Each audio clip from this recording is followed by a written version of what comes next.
Guys, അങ്ങനെ നമ്മുടെ മഹാലക്ഷ്മി പുതിയ പ്രമോല് വീണ്ടും ആ ദുരന്തം സംഭവിക്കാൻ പോകുന്നു, അല്ലെങ്കിൽ നമ്മുടെ ഉണ്ണിക്ക് തിരിച്ചടി കിട്ടുമോ എന്നുള്ള ഒരു ചോദ്യമാണ്. അല്ല കൂട്ടുകാരെ, നമ്മുടെ മഹാലക്ഷ്മിയില് നമ്മുടെ കണ്ണന്റെ മുറിയിലത്തെ AC റിപ്പയർ ചെയ്യാൻ ആൾക്കാരെ വിളിക്കുന്നുണ്ട് നമ്മുടെ ഉണ്ണി. അപ്പൊ കരുണ ചോദിക്കുന്നുണ്ട്, എന്തിനാണ് കണ്ണേട്ടന്റെ മുറിയിലത്തെ AC റിപ്പയർ ചെയ്യുന്നത്? അത് വല്ല കംപ്ലൈന്റ് ആയോ? AC മാറ്റുന്നത് എന്തിനാണ് എന്നൊക്കെ കുറെ ചോദ്യങ്ങളൊക്കെ നമ്മുടെ കരുണ ചോദിക്കുന്നുണ്ട്.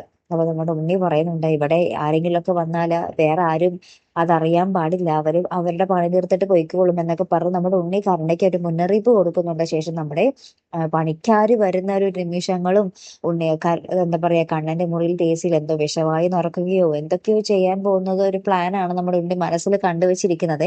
അപ്പൊ എന്തായാലും നമ്മുടെ മഹാലക്ഷ്മിയും കുഞ്ഞും, അല്ലെങ്കിൽ കണ്ണൻ തിരികെ വന്ന് ആ മുറിയിൽ AC ഓണാക്കുമ്പോൾ ആ മുറിയിലത്തെ വിഷവായു ശ്വസിച്ച് എന്തെങ്കിലും അപകടം പറ്റാനുള്ള സാധ്യതയായിരിക്കും നമ്മുടെ മഹാലക്ഷ്മിയിൽ ഇനി വരാൻ പോകുന്നത്. അങ്ങനെയാണെങ്കിൽ കണ്ണനും മഹാലക്ഷ്മിയും കുഞ്ഞൊക്കെ അതിൽ നിന്ന് എങ്ങനെ രക്ഷപ്പെടും? മഹാലക്ഷ്മിയും കുഞ്ഞും ഇപ്പൊ തൽക്കാലത്തേക്ക് അനന്തുവിന്റെയും ലഗയുടെ വീട്ടിലാണ് ഇപ്പൊ ഉള്ളത്. ഇനി അവർ തിരികെ വരികയാണെങ്കിൽ അവരും ഈ അപകടത്തിൽപ്പെട്ട് എന്തൊക്കെയാകും സ്ഥിതി എന്നുള്ളതാണ് നമുക്കിനി അറിയേണ്ടത്, അല്ലേ? കാത്തിരിക്കാട്ടോ, അടുത്തൊരു വീഡിയോയുമായി വരുന്നത് വരയ്ക്കും. Good bye.